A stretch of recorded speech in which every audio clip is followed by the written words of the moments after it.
मंगेश यादव के एनकाउंटर पर सवाल क्या खड़े हुए, कुछ लोग बड़े विचलित हो गए। लोग तो यहां तक कहने लगे कि आपको अपराधी की भी जाति दिख रही है। लेकिन कुछ सच ऐसा है जो जान लेना जरूरी है।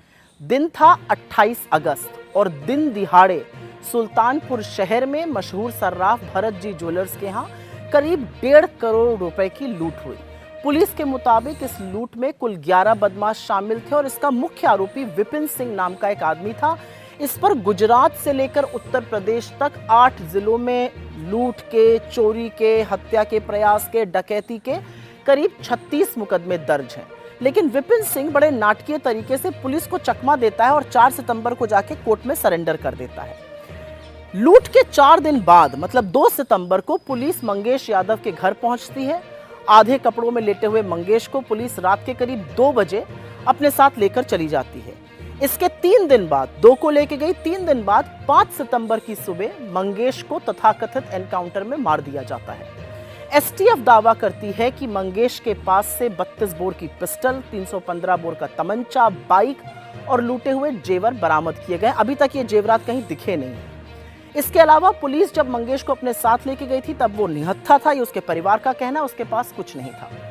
इस घटना में शामिल 11 अपराधियों में से सिर्फ एक मंगेश यादव का एनकाउंटर किया जाता है, जबकि घटना में 3 सितंबर को सचिन सिंह, गोविंद सिंह और त्रिभुवन को मुठभेड़ में घायल करके गिरफ्तार कर लिया जाता है। इनमें से किसी की जान नहीं जाती है।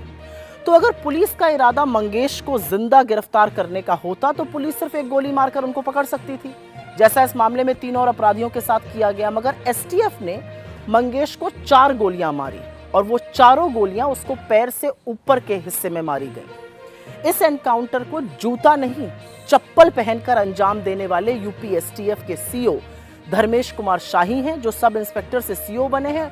2019 में वो डिप्टी एसपी की रैंक पर प्रमोट हुए थे। ये वही शाही हैं जिन्होंने अभी तक करीब 50 से अधिक एनकाउंटर किए और इनके बहुत सारे एनकाउंटर पर सवाल खड़े हुए हैं। ये वही डीके शाही हैं जिनकी पत्नी रितु शाही बीजेपी की नेता हैं।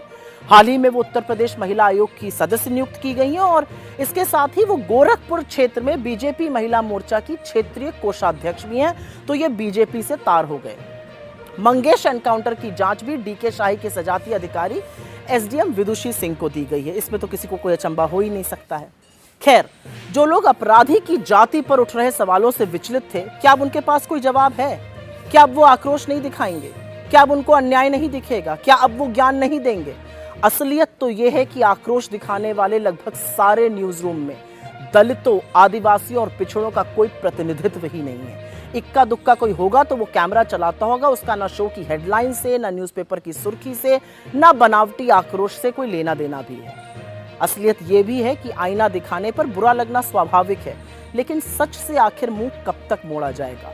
और कौन बताएगा कि 11 लोगों में एनकाउंटर सिर्फ मंगेश यादव का ही क्यों हुआ?